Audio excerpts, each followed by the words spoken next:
Well, hi, y'all. Good morning. Brought you some coffee. Hope it ain't too early for you. But as promised, this is part 2 of the off-grid power system, taking you into town to meet you and visit with the 907 solar people. So kick on your shoes, grab you some coffee, or take this one, whichever. I don't care. Let's go. All right.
All right, y'all, we made it. Made it all the way into town, in the big town of Wasilla.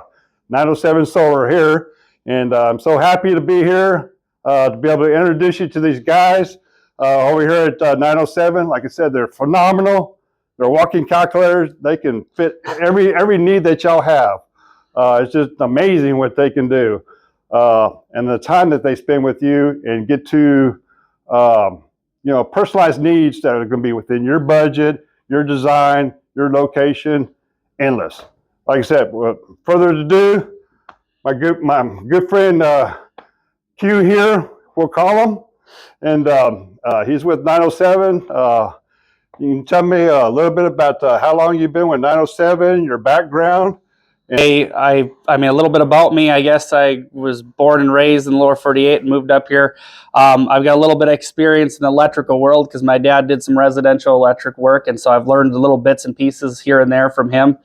And then I moved up here, started out as a guide for several years, and then I want to say it was April of 2020 is when I bought my own system in 2019, installed it.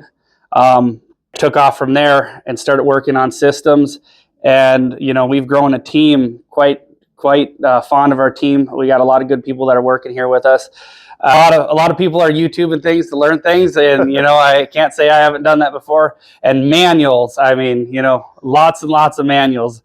The thing about the DC world is it's really unknown to your average electrician, so it's learning the equipment, the programming, things like that. So having a basic knowledge of AC, DC is great, but there's still a lot to learn about the off-grid world, DC world, renewable energy, etc. So, anybody that needs any questions answered, feel free to stop in the shop anytime. Good background, good backstory on that. Thank you, Q. That being said, so you and pretty much everybody else, I mean, y'all are off-gridders also? Or? Yeah, so there's 2 of us here at the shop that are full-time off-grid, so we don't have no utilities. Other than me, I have internet, but that's about it. I'm cut off from the world. I have my own septic, my own well. I've got a house full of, quite full. I've got 6 kids, me and the wife at home, so it's a family of 8, and I'm running everything off-grid. I've got myself a 9 kW Northern Lights diesel generator. We are an authorized dealer here for Northern Lights, and I've got, I would have to think, about 4,500 watts worth of solar kind of distributed around the house. And, that keeps me running year round. Between that, my generator, and my lithium battery bank, it keeps the whole family. Washer, dryer, Wow. well pump, stovetop, things like that. I mean, all your essentials, microwave, Instapot, You know, I've got I got all the normal amenities that you'd have in a regular household. Man, that is fantastic.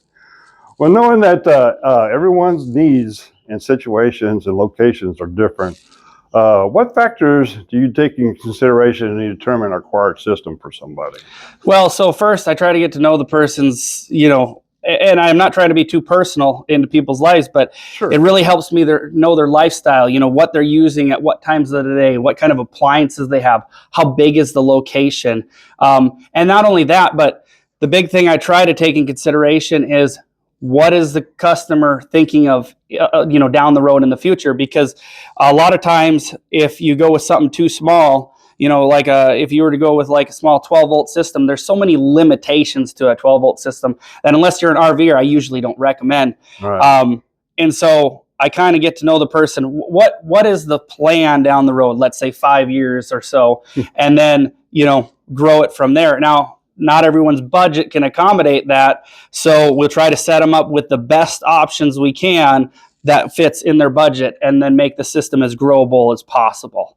You know, so I guess, yeah, footprint of house is the big one. The appliances that are in it and the quantity of people, I would say, are the three biggest factors that we kind of look at when it comes to sizing a system for the individual. So you're going to help them basically determine their load consumptions, and be able to do Correct. calculations off of that, Yep. And suggest systems or start here, work their way up type thing. Yeah, and there are a lot of times there's things that you can, you know, substitute for one another. I mean, one thing is like electric heat sources like space heaters consume the daylights out of batteries. So if we can substitute that space heater with something else that doesn't draw that amount of power, a gas range versus an electric range, you know, a gas dryer versus an electric dryer, that can minimize your bank to, you know, a third of what it would be if you're running gas appliances, which can save you thousands of dollars in the long run just by making those simple changes or planning for those ahead of time before you actually put the,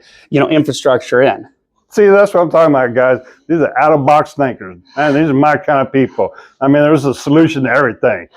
What type of power systems do you offer individuals? I know price levels, requirements, that all has to play, but your basic system, I know you had mentioned like 12 volts was like your baseline, So Luigi RV type thing. I typically will not recommend a 12-volt system unless it's super, super small or like an RV. So RVs, they're generally set up with 12 volts. So you're stuck in that world. You have to gut the whole thing, go through all the wiring. So a lot of times we just accommodate the 12-volt system and put them in. But unless it's an RV or if it's a really minimalistic system, I'm always going to recommend a 24 or 48-volt system. And that gives you the ability to grow much, much larger. 12-volt just restricts you so much. Your wire size is going to be bigger because of the ampacity. The limitations of the inverter are farther restricted. And then the efficiency that you're losing. So kind of a couple different products that we carry here. This is a 3024. DIY. You can purchase the inverter all on its own or, you know, as a kit like it is here on the board. And I've assembled these packages with, you know, the DIYer in mind. So you can purchase this, screw it to, you know, the wall in your cabin. You don't have to have any existing electrical, and it's already set up. You just hook batteries to it and you can plug it in and use it directly off a generator if you want it to.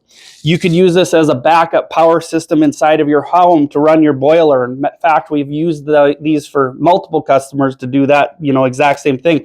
You know, back up a few circuits like a refrigerator and your Toyo stove, just so that if you're gone and the power goes out, you might not have lights, but at least your heat's on and your refrigerator doesn't have melting goo coming out of it. That would be good. So, you know, it's an all-in-one pre-assembled, pre-programmed kind of a deal if you purchase it on the board like this. And then we'll, you know, go with and pick what type of batteries would work best for you. And then for like our full-time off-gridders, more of a residential application, we recommend the Solarc hybrid inverters. Now, there's a couple different varieties of the Solarcs.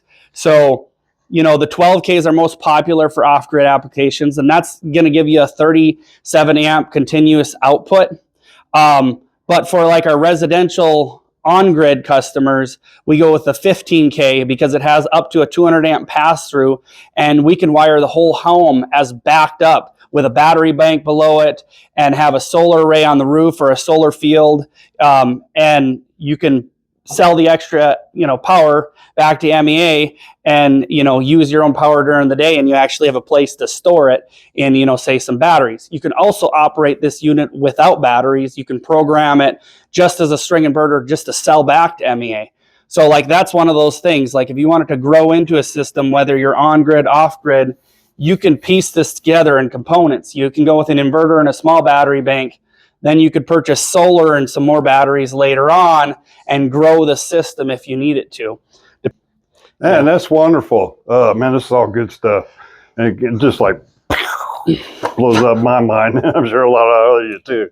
So I'm sure you're able to sell these components to an individual like myself and wants to try to take on and build them systems themselves.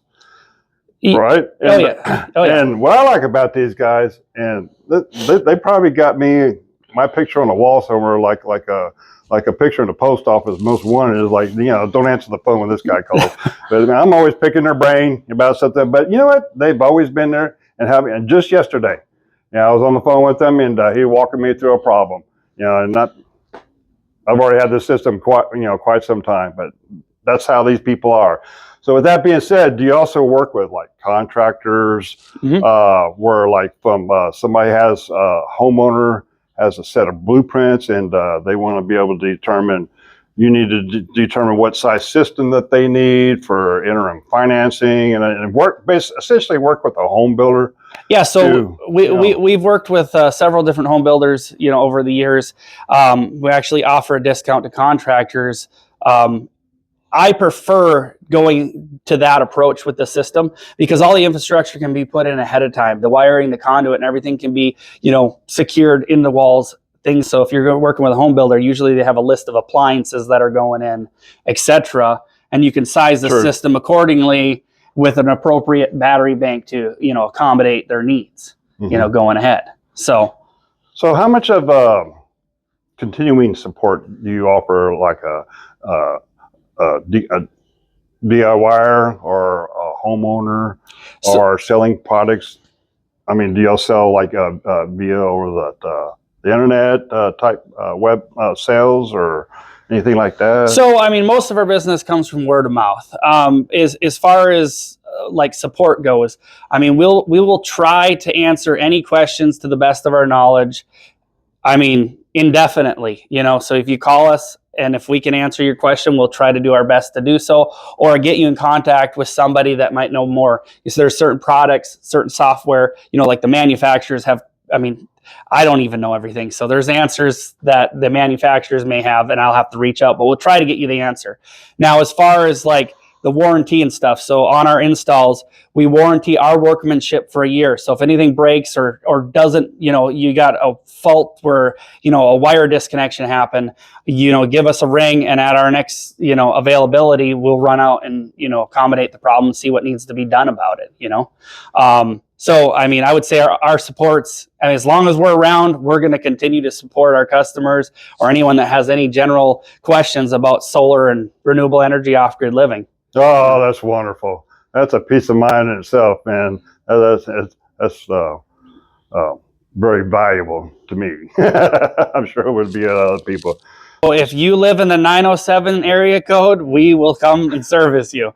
There are limitations to transporting abilities. So a lot of times with the extreme jobs, we leave it up to our customers for transportation. We'll meet them at an airport or at a roadside. But basically, if the off-gridding becomes extreme, at that point, we leave the traveling up to the customer so they can, get us in with an Argo, four-wheeler, a snow machine, helicopter. Wow. I mean, whatever it takes to get in, we'll go out there and get the job done. Man, that is fantastic. I'll tell you what, this is what I was telling you about these guys. And like I said, it's just not the solar stuff. I mean, they also, work with generators, tying those into the systems. I had mentioned about mine with a little remote control, which I think is just wonderful. But, there's other ways too where it all does it automatically too. One day, maybe. Who knows? But they have that. I think you also do wind. Yeah, so we do wind, hydro, and solar.